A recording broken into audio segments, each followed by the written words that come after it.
A 3-month-old yellow Labrador puppy had to be injected with naloxone after she accidentally overdosed on an opioid that vets assume was fentanyl.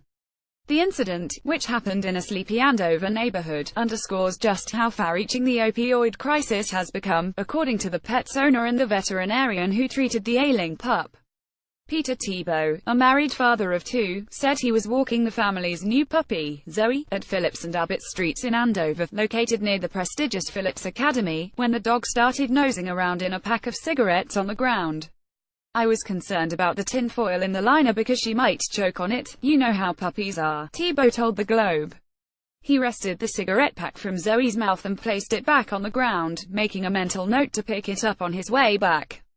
Get fast forward in your inbox, forget yesterday's news. Get what you need today in this early morning email. Thank you for signing up. Sign up for more newsletters here. He never got the chance.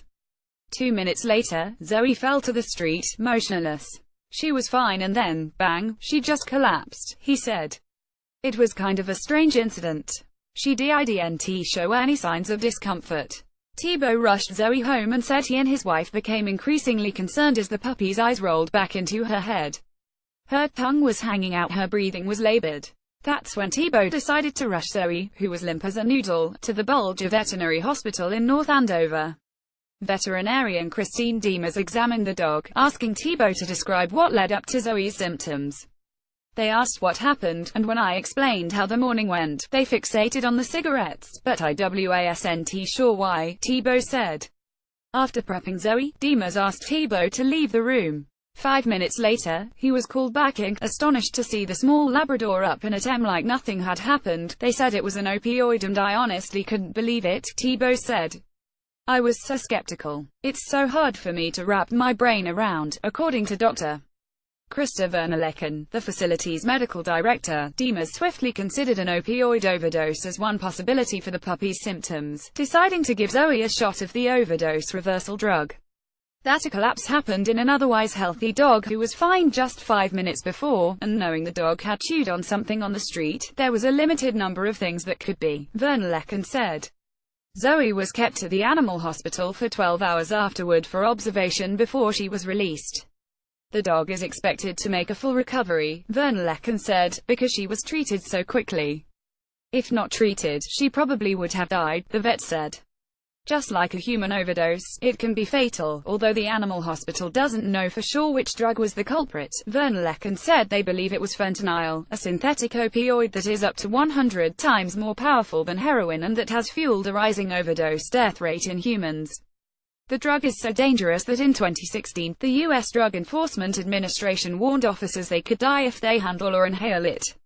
Vernelecken said Zoe most likely overdosed after licking the drug's residue from the cigarette box.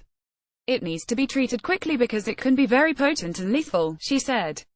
For Tebow, the whole experience has been an eye-opener on just how far-reaching the opioid epidemic has become. Tebow said he moved from the metro Boston area to Andover, a northern Massachusetts suburb known for its excellent schools, low crime rate, and picturesque town center, specifically to raise his kids in a quiet, community-focused town.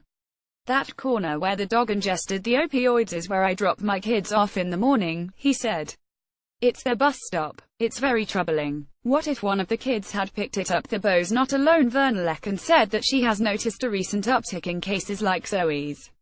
This year alone, she has seen 3 such cases, whereas it had been a rare occurrence in years past.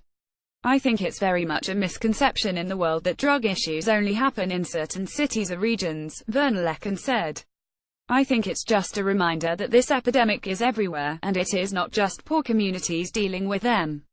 Vernelecken recommends taking normal precautions to prevent such incidents, such as keeping pets from eating unusual objects in the street and keeping household drugs away from prowling noses and mouths.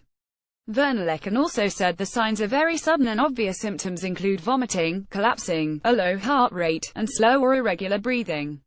If pet owners see these signs, Vernelecken recommends getting the pet to an animal hospital immediately. As for the cigarette box that made Zoe so sick, Tebow said he circled back to where he last spotted it after the ordeal was over.